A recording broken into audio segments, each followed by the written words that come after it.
I worry the impression it's given to people that the Prime Minister, the Conservative Party, don't take racism seriously. And I lived through with the Labour Party not taking concerns around anti-Semitism seriously. It was heartbreaking to see friends of mine, Luciana Berger, Ruth Smeeth, Louise Ellman, leave the Labour Party because of anti-Semitism. I called them out in real time, as did others. I'm unclear why Rishi Sunak and senior Conservatives aren't willing to call out things that are clearly racist, misogynistic, Islamophobic, anti-Muslim in real time. Sadiq, before we go on to talk about the report by the London School of Economics, you'll be aware that Michael Gove has just published a new definition of extremism this morning. He claims it's going to tackle a threat from Islamist and right-wing extremists that's worsened since the Hamas attacks on October the 7th. I wondered what your thoughts were on redefining extremism. Look, I'm very concerned and worried about how Michael Gove and the government's behaviour of the last few days in the lead up to his announcement today, seeking to inflame tensions and divide communities. Preventing violent extremism is something we should all take very seriously. It's really important we bear down on this. So on the one hand, he's published a definition today that's very vague, that could be a slippery slope. On the other hand, this very same government has reduced the funding for those councils doing initiatives that prevent extremism. So in London, the funding from the government's been reduced from £6 million to £2 million. So on the one hand, they claim to be taking extremism seriously. On the other hand, they're cutting funding. My real concern is I think they're doing this to try and, do a dividing line between the Conservatives and everybody else to try and drive a wedge. And the problem is there may be communities caught in the crossfire, and that's what causes me concern. I want politicians to be bringing communities together, to be educating those who may have wrong views, rather than driving them underground. Yeah. I mean, the Muslim Council of Britain have said that Muslims are a political punch bag. Do you yourself feel that this new definition targets a particular community and is more about optics than it is about perhaps making voters feel safer? Right, if somebody breaks the law, if somebody incites violence, if somebody incites hatred, action must be taken against them. It must be taken against them. I think the anxiety many people have, and I share this, is what the government is doing is trying to send a message, a rhetoric that plays on people's fears. So we know since October the 7th, many tens of thousands of people, hundreds of thousands of people, have expressed concern about what's happening in Gaza. Do you worry about those protests on the streets of London? My worry is that by labelling those protests inverted commas hate marches, you're in danger of saying to people, you can't do something that's the cornerstone of democracy, which is protest. Nobody must be breaking the law. Nobody should be behaving in a way that makes our Jewish friends, neighbours and colleagues feel unsafe and anxious. I know from conversations I've had that many of my Jewish friends and colleagues do feel anxious, sometimes coming into central London. And so what I say to the protesters is, look, park freedom of speech, park that you're not breaking the law. Do you really want to be behaving in a way that scares your friends and neighbours and colleagues? We've got to get on again after this, catastrophe in the Middle East is over. That's a separate issue from what Gove's doing today. And I think he's playing on the anxieties and the fears people have rather than seeking to address them. And just sort of on a connected subject in a way, because some have said that the comments about Diane Abbott were less about, less about racism and more about extremism. There's been a lot of publicity about that attack this week, and now there's calls from Rosie Duffield, amongst others, to restore the whip to Diane in solidarity. Do you think that should happen, or do you think we should be looking, at what was said and why it took so long to apologise for it, for a start?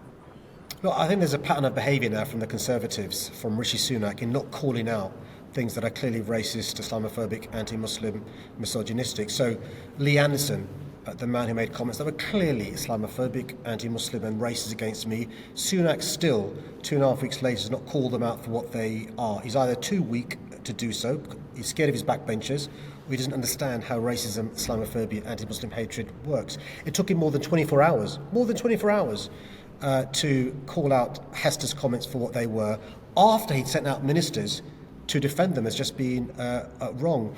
He still has kept the £10 million. And by the way, Hester hasn't apologised for saying things that were racist, just for being rude. And I worry the impression it's given to people that the Prime Minister, the Conservative Party, don't take racism seriously. And I lived through with the Labour Party not taking concerns around anti-Semitism seriously. It was heartbreaking to see friends of mine, Luciana Berger, Ruth Smeeth, Louise Ellman, leave the Labour Party because of anti-Semitism. I called them out in real time, as did others. I'm unclear why Rishi Sunak and senior Conservatives aren't willing to call out things that are clearly racist, misogynistic, Islamophobic, anti-Muslim in real time. Of course, Diane Abbott is herself quite a controversial figure. Do you have sympathy for her in this situation? 100%. Look, Diane Abbott is somebody that I've looked up to for many years. She's somebody who's fought social injustices, racial injustices. She made history in 1987. What she said that Sunday in the article about a year ago was wrong. It was wrong on so many levels. So it's right that she should apologise. It's right the Labour Party is looking into this independently. I think it's wrong for politicians to interfere in that process. But what I do know is the consequence of what Hester said. The consequence will have been to Diane, because I've been through it. She's been feeling probably scared, frightened, lonely, angry, helpless, frustrated. And the rest of us should show her allyship, because these are difficult times, and it's really important we do show allyship to those at the receiving end of this sort of behaviour.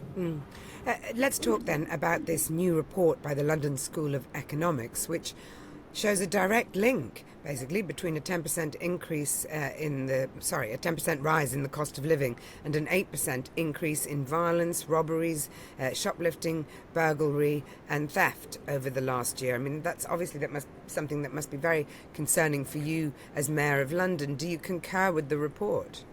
Look, one of the things that we've sought to do in London is to be tough on crime by investing in more police officers despite government cuts, and tough on the complex causes of crime by investing in youth clubs, youth workers and so forth.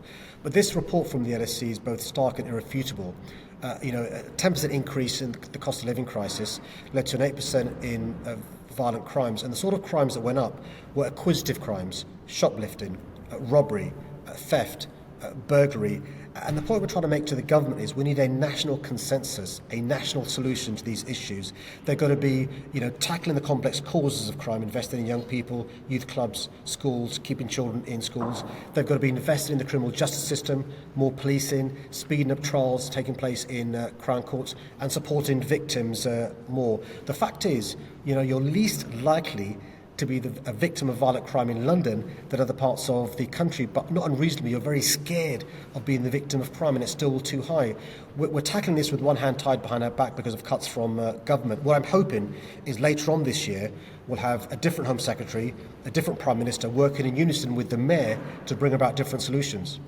Sadiq, you've been Mayor of London for a number of years now, and I live in London, and I know anecdotally from neighbours given up reporting burglaries, given up reporting thefts. I used to call up the police when my bicycle got stolen, and that feels like centuries ago rather than just a decade ago, because it's a pointless exercise. I've got friends who've called up about cars that have been stolen, where they've been told there's no point in us investigating it because they're already on a boat to Africa. So, I mean, you have to, in some sense, see that even in your term, you've been presiding over a period of decline in terms of what people feel they can access when it comes to criminal justice.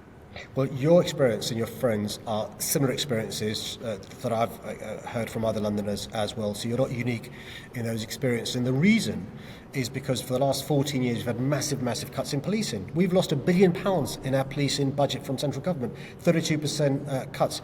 From City Hall, though, the good news is we've invested money from City Hall. We can't fill the massive hole left by government, but here's some good news. Since I became Mayor, you mentioned me being Mayor for 8 years, we have managed to reduce homicides in London, reduce gun crime in London, reduce burglary in London, reduce the number of young people injured with a knife. It is the case, according to ONS figures, you're least likely to be a victim of violent crime in London to the rest of the country, but it's still too high. It is still way too high, which is why we need support from the government with more police officers in our city, more police staff in our city, but also we've got to be tough on the causes of crime as well. The good news, with the new commissioner, we're now responding to all calls for burglaries. In the past, Mariella, you'd ring about a burglary and the police wouldn't even turn up on your doorstep. And that is really important important because it means that they don't get intelligence, you don't feel safe, and so we're changing that.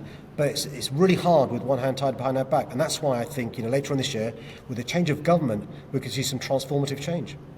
Sadiq Khan, Mayor of London, thank you very much for joining me. Pleasure.